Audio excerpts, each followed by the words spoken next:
termasuk hak, kewajiban dan kewenangan sebagai pemerintah daerah untuk bagaimana kita bisa mengantarkan masyarakat menuju gerbang kesejahteraan dengan indeks-indeks yang sudah ada, IPM, kelayakan hidup dan lain sebagainya.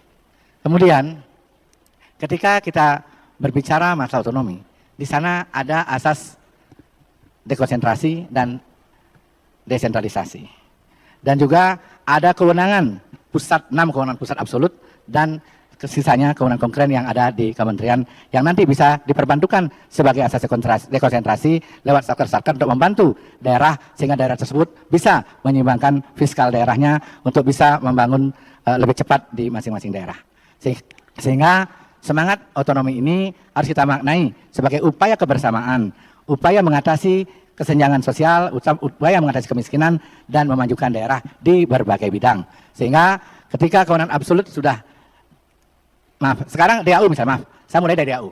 DAU ke depan diberikan dengan 2 model, yaitu block grant dan special grant atau specific grant. Sehingga lebih diarahkan.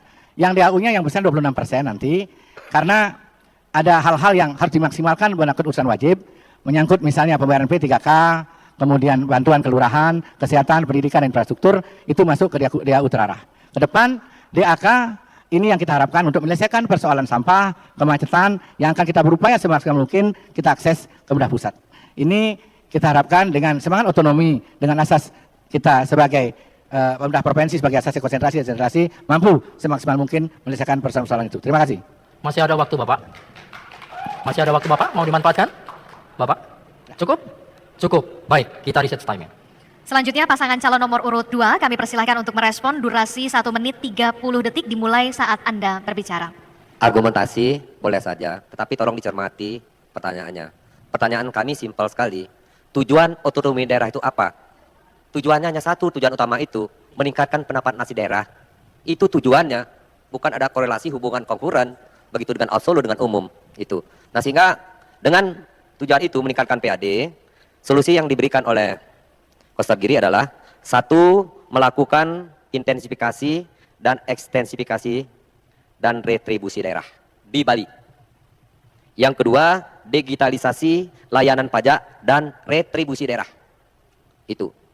Yang ketiga, mengoptimalkan pendapatan dari wisatawan yang diving. Selanjutnya, mengoptimalkan pendapatan rumah sakit Bali Mandara dan rumah sakit mata Bali Mandara.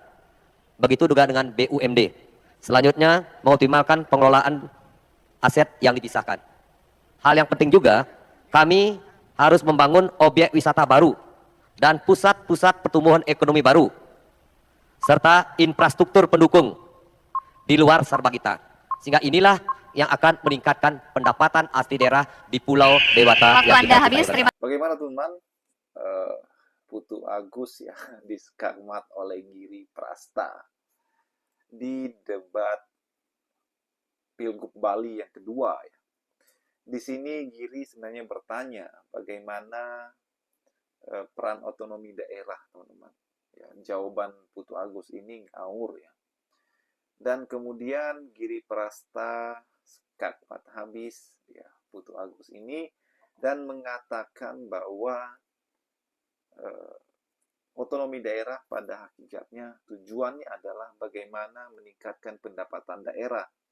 Ya, otonomi itu kan hak bagaimana daerah tersebut mengolah ekonominya sendiri, mengolah programnya, mengolah pemerintahannya ya, untuk meningkatkan kesejahteraan rakyat. Dengan cara apa? Ya, untuk pendapatan daerah, teman-teman. Ya. Caranya seperti apa? Bagaimana meningkatkan ekonomi ya, melalui pariwisata, kemudian UMKM dan sebagainya, itu yang dijelaskan oleh Giri Prasta. Ya. Ini sangat-sangat luar biasa jawaban daripada Giri Prasta ini, teman-teman. Bagaimana menurut kalian? Kita diskusi di kolom komentar ya. Sampai jumpa lagi di video berikutnya. Salam.